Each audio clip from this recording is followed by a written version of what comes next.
Greetings, African Women in Dialogue, and congratulations to South African Women in Dialogue for hosting this important event, and to Mrs. Mbeki for leading this process together with the leadership of SAWID.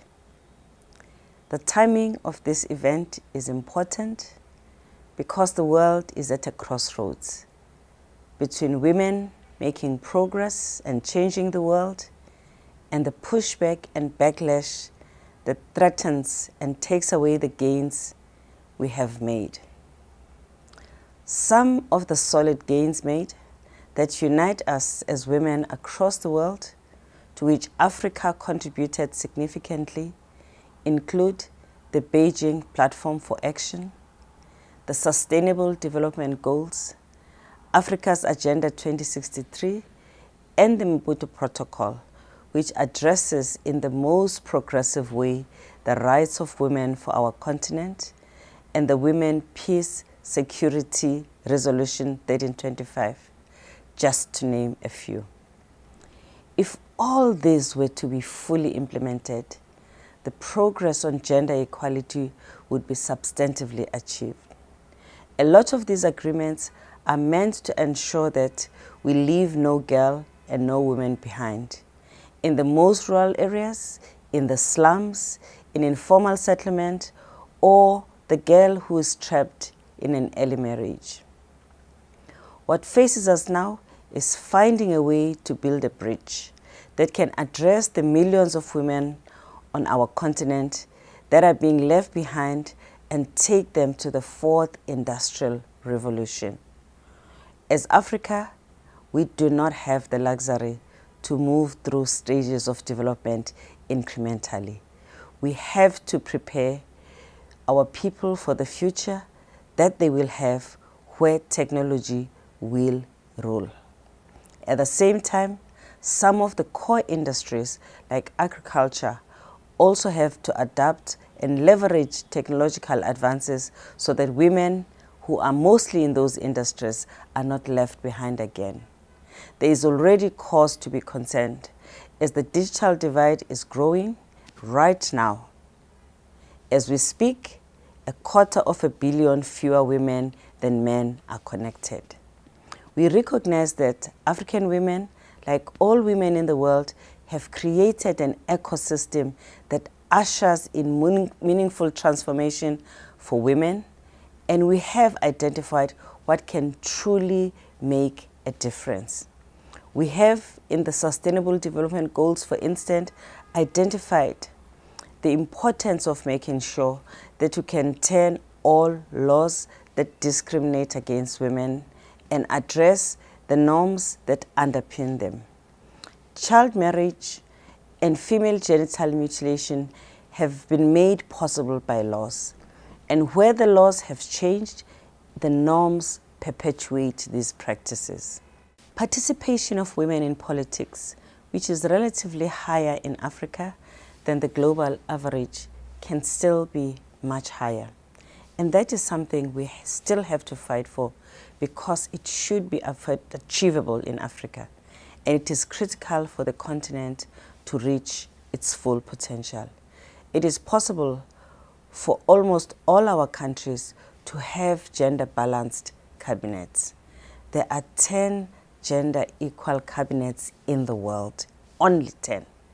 That is Sweden, Spain, France, Colombia, Nicaragua, Costa Rica, Ethiopia, Seychelles, Rwanda, and Canada. 3 are from Africa, which means that Africa is doing better than the average, but we can do much better.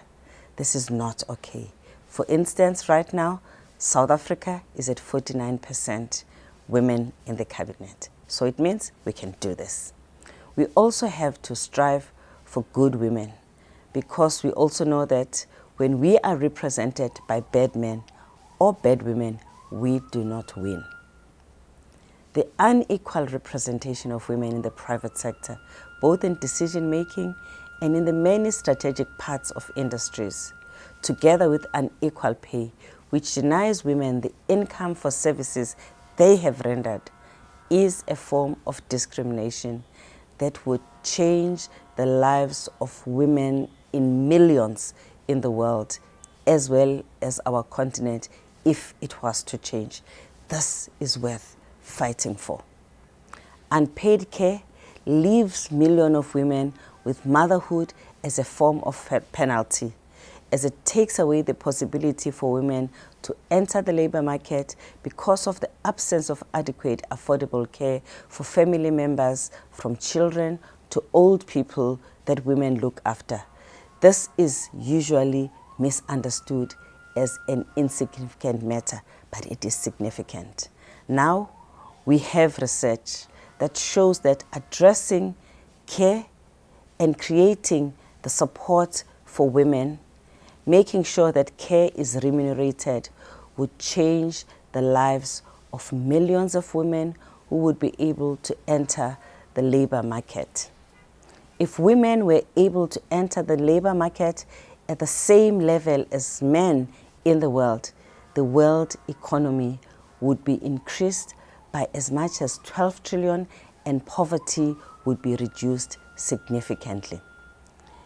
We also have to target women in rural areas, especially with the provision of infrastructure and education.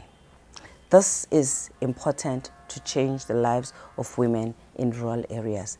That is why next year's Convention on the Status of Women, CSW, will address this issue of infrastructure and social protection. Violence against women. This is still one of the biggest challenges that we face in the world and in Africa. It is a crime that is perpetrated, for which in most cases the perpetrators are not brought to book. We have to use everything we have to change the extent to which violence against women has been normalized. With all of these issues that I have mentioned, we must think about 2020, which will be the year where we would have been implementing the Beijing platform for 25 years. We should make sure that at that time we have identified these critical interventions that are game changers, and together in Africa, in Asia, in Latin America, in Europe, in Middle East, we pull together a global message that we will adopt in 2020 in support of the Beijing platform of the SDGs, in order to make sure that we push in one direction, so that by the end of 2030, when the Sustainable Development Goals would have been expiring, we would have achieved substantive equality. Let us make 2030 the year for the expiry of gender inequality, but let us try and do it much sooner than 2030. I wish you good luck. You are supporting the African Women's Leadership Network by gathering in this manner, because this network is trying to achieve exactly what I've just discussed, and it needs you in your countries and in your region in order for it to succeed and make a difference. Thank you.